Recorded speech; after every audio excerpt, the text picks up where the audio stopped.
દાહોદ નગરપાલિકાની ચૂંટણી નજીક આવતા જ રાજકીય ગરમાવો તેજ બન્યો છે। આમ આદમી પાર્ટીએ પીવાના પાણીની સમસ્યાને લઈને નગરપાલિકાના ચીફ ઓફિસરને આવેદનપત્ર સુપરત કરી રજૂઆત કરવામાં આવી છે। દાહોદ નગરપાલિકાનો 5 વર્ષનો શાસનકાળ પૂર્ણ થવામાં છે અને આગામી મહિનાઓમાં ચૂંટણી યોજાવાની છે, તેને લઈને હવે રાજકારણ જનતાના દરબારમાં પહોંચ્યો છે। આમ આદમી પાર્ટીએ ભાજપરૂપી પાલિકાના સત્તાધીશો ઉપર આરોપ લગાવતા જણાવવામાં આવ્યું છે કે સ્માર્ટ સિટીમાં પણ નગરજનો પાણી વગર તરસી રહ્યા છે। કેટલાક વિસ્તારોમાં 15 દિવસ સુધી પાણી મળતું નથી, જ્યારે અમુક વિસ્તારોમાં મહિનામાં માત્ર એક જ વાર પાણી આપવામાં આવે છે। ભાજપ અને કોંગ્રેસ બંને પક્ષો નગરજનોની સુવિધાઓ પૂરી પાડવામાં નિષ્ફળ રહ્યા છે। આમ આદમી પાર્ટીએ ચીફ ઓફિસર પાસેથી 7 દિવસમાં લેખિત જવાબ માંગ્યો છે કે નગરજનોને દરરોજ 7 દિવસ ક્યારે અને કયા સમયે પાણી પૂરું પાડવામાં આવશે। જો જવાબ નહીં મળે તો આમ આદમી પાર્ટી કાયદાકીય અને રાજકીય રીતે લડત આપશે અને ઉગ્ર આંદોલન કરશે, જેની સંપૂર્ણ જવાબદારી સત્તાધીશો અને અધિકારીઓની રહેશે તેવી ચીમકી પણ ઉચ્ચારવામાં આવી છે।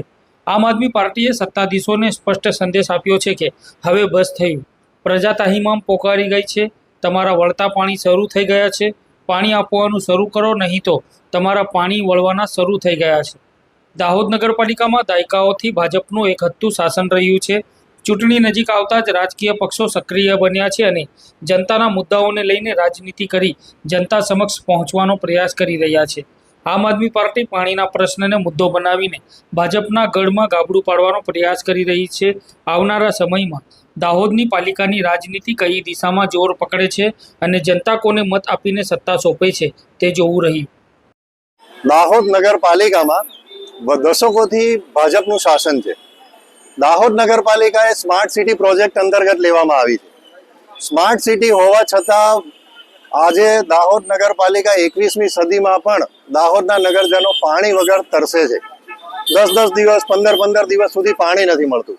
ગોધી રોડ જેવા અમુક વિસ્તાર એવા છે કે જ્યાં મહિનામાં એકવાર પાણી આવે છે। કાઉન્સિલરો પણ બીજેપીના પરેશાન છે। અમુક કાઉન્સિલરો આત્મવિલોપનની ચીમકી આપે છે, આત્મવિલોપનની ધમકી આપે ત્યારે કદાચ મહિને એકવાર પાણી મળે છે। ઘણા કાઉન્સિલરોએ રાજીનામા મૂકી દીધા છે, ઘણા કાઉન્સિલરો મનમાં રાજીનામા મૂકીને ચાલી રહ્યા છે।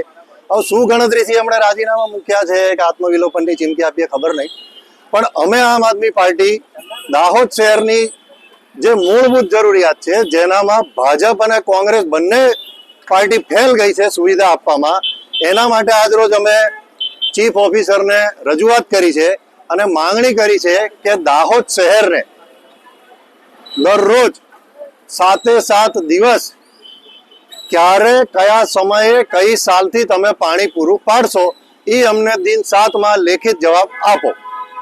અને જો નગરપાલિકા ચીફ ઓફિસર આ જવાબ આપવામાં ભૂલ કરશે, લેટ પડશે કે બિન કાયદાકીય કાર્યવાહી કરશે તો આમ આદમી પાર્ટી કાયદાકીય રીતે, સામાજિક રીતે, રાજકીય રીતે તમામ મોરચા પર આમ આદમી પાર્ટી દાહોદ નગરપાલિકાના ચીફ ઓફિસર અને સત્તાધીશોનો વિરોધ કરશે અને એના પરિણામ સ્વરૂપ જે કંઈ પણ પરિસ્થિતિ સર્જાશે એની તમામ જવાબદારી ફક્ત અને ફક્ત સત્તાધીશો અને અધિકારીઓની રહેશે।